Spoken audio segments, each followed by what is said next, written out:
Do subscribe my channel and click on bell icon for latest recipe updates.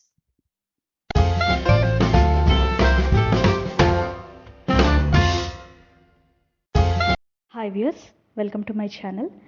ఈ రోజు నేను tomato ఎండు రొయ్యల కూర చూపించబోతున్నానండి. ఇది చాలా టేస్టీగా ఉంటుంది. సో ముందుగా ఈ కర్రీ తయారు చేయడానికి కావాల్సిన పదార్థాలు చూద్దాము. టొమాటోలు 1/2 కిలో, నేను వీటిని శుభ్రంగా కడిగి ఇలా చిన్న ముక్కలుగా కట్ చేసి పెట్టుకున్నాను. నెక్స్ట్ ఎండు రొయ్యలు నేను ఇక్కడ 100 గ్రామ్స్ తీసుకున్నానండి. ఈ రొయ్యల్ని ముందుగా ఇలా తల తోక రెండు వీర్చుకొని పెట్టుకోవాలి, రెండు తీసేసేయాలి. అలాగే ఇక్కడ మధ్యలో కడుపు దగ్గర ఏమైనా ముళ్ళలా ఉంటే కాళ్ళు అవి వాటిని కూడా తీసేసేయాలి.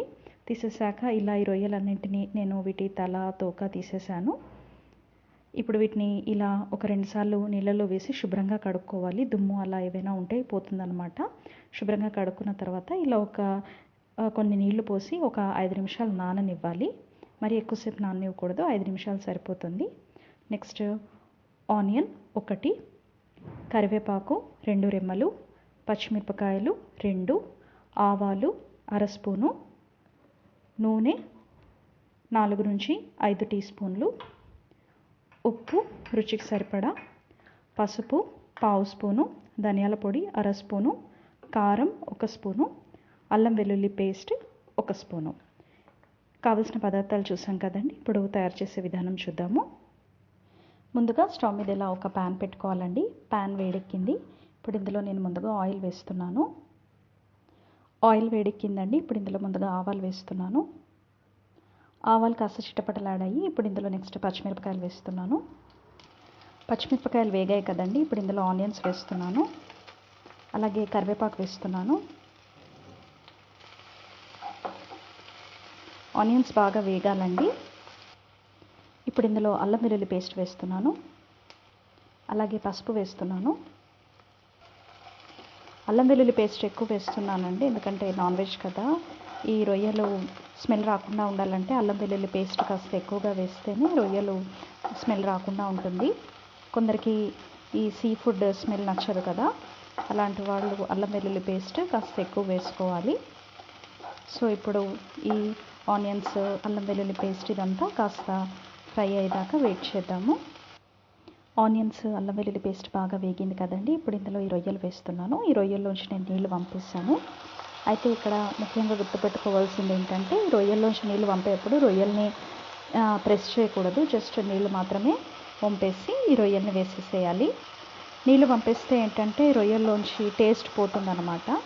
అందుకని నీళ్లు పంపేటప్పుడు రొయ్యల్ని ప్రెస్ చేయకూడదు. ప్రెస్ చేయకుండా జస్ట్ నీళ్లు మాత్రమే పంపేసి రొయ్యలు వేయాలి. ప్రెస్ చేస్తే రొయ్యల్లోంచి టేస్ట్ పోతుంది, అందుకని ప్రెస్ చేయకూడదు. ఇప్పుడు ఈ రొయ్యల్ని ఈ ఆయిల్లో ఒక 3 నుంచి 4 నిమిషాల పాటు బాగా ఫ్రై చేయాలి.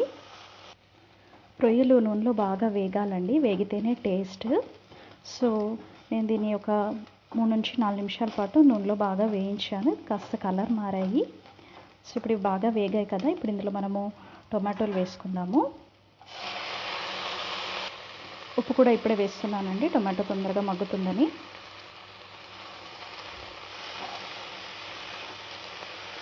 మంచి ఎర్ర టొమాటోలు తీసుకోవాలండి. పండిన టొమాటోలు అయితే కూర చాలా రుచిగా ఉంటుంది. సో ఇప్పుడు ఈ టొమాటోల్ని బాగా మగ్గనిద్దాము. టొమాటోలు బాగా మగ్గాలండి. సో నేను మూత పెడుతున్నాను. ఒక 5 మినిట్స్ వెయిట్ చేద్దాము. టొమాటోలు బాగా మగ్గాక ఉప్పు, ధనియాల పొడి వేసేయాలి. టొమాటో బాగా మగ్గిందండి. ఇప్పుడు ఇందులో కారం వేస్తున్నాను. ఉప్పు ముందుగానే వేసాం కదా, ఇప్పుడు కారం వేస్తున్నాను. అలాగే ధనియాల పొడి కూడా వేస్తున్నాను. ఇప్పుడు దీన్ని మరొకసారి కలిపి ఒక 2-3 నిమిషాలు ఉంచితే మన టొమాటో రొయ్యల కూర రెడీ అవుతుంది. టొమాటో ఎండు రొయ్యల కర్రీ రెడీ అయిందండి. ఇది వేడివేడి అన్నంతో చాలా రుచికరంగా ఉంటుంది. తప్పకుండా ట్రై చేయండి. ఈ రెసిపీ మీకు నచ్చినట్టయితే వీడియో కిందే ఉన్న లైక్ బటన్ని ప్రెస్ చేయండి. అలాగే నా ఛానల్ని సబ్స్క్రైబ్ చేసుకోవాలనుకుంటే ఈ స్క్రీన్ మీద చూపిస్తున్న విధంగా సబ్స్క్రైబ్ చేసుకుని బెల్ ఐకాన్ని లేటెస్ట్ రెసిపీ అప్డేట్స్ కోసము తప్పకుండా క్లిక్ చేయండి. అలాగే మీ వాల్యుబుల్ కమెంట్స్ని వీడియో కిందే ఉన్న కమెంట్ సెక్షన్లో తప్పకుండా పోస్ట్ చేయండి. నేను వెయిట్ చేస్తూ ఉంటాను.